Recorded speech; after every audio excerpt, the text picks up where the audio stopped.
Сәлеметсіздер ме 7 сынып оқушылары, бұл сабақта біз сіздермен English Plus 7 Students Book Unit 3 was where атты сабақтағы жаттығулармен жасалу жолымен және жауаптармен таныс боламыз. Page 39 бет. Сабақты бастамас бұрын басқа да пайдалы сабақтарды жіберіп алмау үшін осы каналға тіркеліп, егер сабақ пайдалы болса, видеоға лайк басып, достарыңызбен бөлісіп отырыңыздар.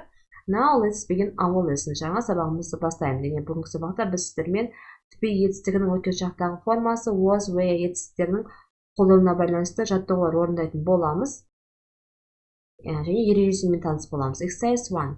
Look at the text on page 30. Яғни бұл жерде баспада қате кеткен 30 емес, 38, yes, 38.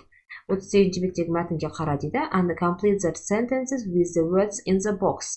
Then complete the rules using the correct form of was and were. Now, бірінші төмендегі берілген сөздермен мәтінге қарай отырып, бірінші сөйлемдер толықтырып аламыз. Одан кейін сөйлемде осы was, were, was'ın сөздерінің қалай орналасқанына байланысты ереже жасаймыз. Яғни was, were етістіктерін болымды, болымсыз сұрау сөйлемде қалай қолданамыз. For example, Dominic O'Brien was the champion in 2001.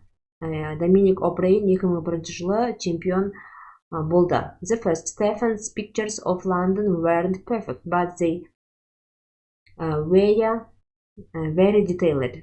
Стефанның суреттері, яғни Лондонды салған, керемет болмады, бірақ детальды болды. The second, Stephen Wiltshire wasn't born in London. Stephen Лондонда туылмаған. Was the world record 2,704 cuts? Yes, it was. How many times was Dominic wrong? Dominic қанша рет қателесті? He was wrong only 8 times. Ол 8 рет қана қателесті деген сөйлемдер. Енді осы сөйлемдерге қарай отырып ереже. In affirmative sentence, yes. Болым сөйлем. Бізде мына мысал болымды сөйлем, одан кейін бірінші сөйлем. Бізде болым сөйлем. Яғни болым сөйлем жасау үшін біз was және де were етістіктерін қолданамыз, yes. Was жекеше түрде, were көпше түрде деп айтамыз. Яғни was'ды he, she, it есімдіктермен, ал were'ны I, you, we, they есімдіктермен қолданамыз. Next, in negative sentence, яғни болымсыз сөйлем. We use wasn't or weren't, yes. Болымсыз сөйлем жасау үшін біз was, were сөздеріне not сөзін қосамыз. Яғни was not'тың қысқарған формасы wasn't, were not'тың қысқарған формасы weren't. Next, the third, in yes or no questions, we use was, were, plus pronoun, plus the verb in the base form. Ал енді сұрау сөйлем жасау үшін, жай сұрау сөйлем, сұрау жасау үшін біз осы was, were етістіктерін қолданамыз, бірақ was, were сөйлемде бірінші тұрады, одан кейін есімдік, одан кейін негізгі етістік тұрады. Ал енді егерде осы was, were мен басталған жай сұрақтарға біз қысқа жауап бере аламыз, яғни short answers, yes. We can give short answers. We use yes or no, or plus pronoun, plus was, wasn't, or were, weren't. Қазір жаттығу жасай отырып арғай түсіне жатамыз. Exercise 2. Complete the sentences using the correct form of was and were. Then listen and check. Төмендегі берген сөйлемдердің was, were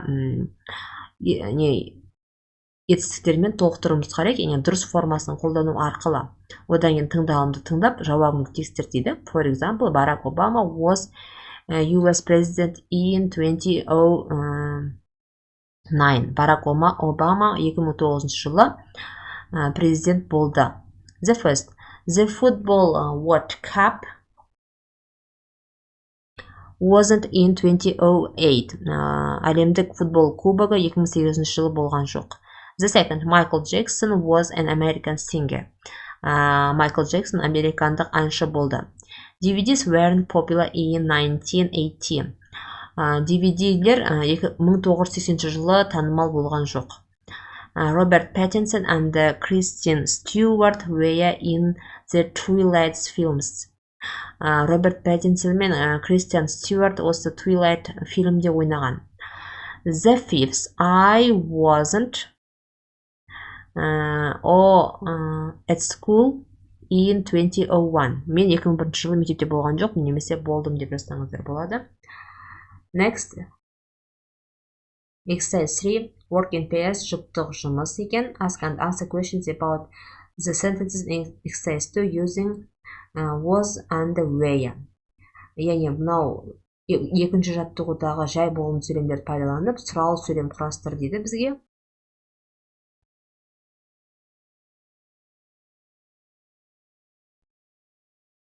The first, was the football World Cup in 2008? No, it wasn't. The second, was Michael Jackson an American singer? Yes, he was. The third, were DVDs popular in 1980? No, they weren't. The fourth, were Robert Pattinson and Kristen Stewart in the Twilight films? Yes, they were. Was I at school in 2001? Yes, I was. Or no, I wasn't деп жауап бересіздер. Next, exercise 4. Complete the questions with the words in the box. Then ask and answer the questions with your partner. Төмендегі берілген сөйлемдерді бірінші мына жоғарыдағы арнайы сұрау сөздермен толықтырып ал дейді. Одан кейін досыңызға осы сұрақтарды қойып, бір-біріңізбен сұхбат құруларыңыз керек. Мысалы, was the weather good last Thursday? Өткен бейсенбі күні ауа райы жақсы болды ма? Ары қарай, сонымен бірінші сөйлем. When was the last birthday in your family? Сенің отбасыңда соңғы туған күн қашан болды? Were you in a school play when you were young? Яғни сен жас кезіңде немесе кішкентай кезіңде мектептің пьесасына немесе қойылымына болдың ба? The third, what were the names of your first school friends? Сенің алғашқы мектептік, яғни достарының аты кім болды? The fourth, what was your favorite toy when you were young? Сен кішкентай кезіңде сенің сүйікті ойыншығың не болды? The fifth, where were you yesterday morning? Where were you? Yes, сен кеше азанда қайда болдың деген сияқты сұрақтар шықты. Next, exercise 5, work in pairs, talk about past events using was and were and the words in the boxes. Яғни мына жерде арнайы сұрау сөйлем жасау үшін бізге when, what, who, where сөздер берілген. Яғни қашан, what не, who кім, where қайда деген. Осы сөздерді пайдаланып арнайы сұрау сөйлем құрастыруымыз керек. Және де жұбыңызбен бірге осы сұрақтарды бір-біріңізге қойып, жұптық жұмыс жасау арқылы жауап бересіздер өздеріңіз туралы. The first. Бұл жерде, яғни, your last meal, соңғы асыңды қашан іштің, не іштің, қайда іштің деген сияқты сұрақ қоя беруге болады. Яғни, мына жерде сұрау сөздің кез келген таңдасаңыздар да бәрі дұрыс. Next, where were you at the weekend? Демалыс күндері қайда болдың? What or where was your homework?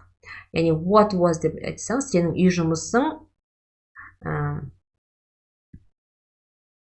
не болды? Үйге не берді деген сияқты. Where were you at 7 o'clock in the morning? Азанда сағат 7-те сен қайда болдың? Who were your first teachers? Сенің алғашқы мұғалімдерің кім болды? When were your last exams? Сенің соңғы экзамендерің, яғни емтихандарың қашан болды? What were your last exams? Яғни соңғы экзаменің не болды? Яғни қай сабақты тапсырдың деген сияқты. Where were you your last exams? Сенің соңғы емтихандарың қайда болды деген сұрақ қоюға болады. What was the weather like yesterday? Кеше ауа райы қандай болды? Where was your first school? Сенің бір алғашқы мектебің қайда болды? When was your last visit to the dentist? Сен соңғы рет қашан тіс дәрігеріне бардың деген сияқты сұраулы сөйлемдер шықты. Біз осымен 39 беттегі жаттығулардың жасалу жолымен және жауаптарымен таныс болдық. Келесі сабақта кездескенше goodbye.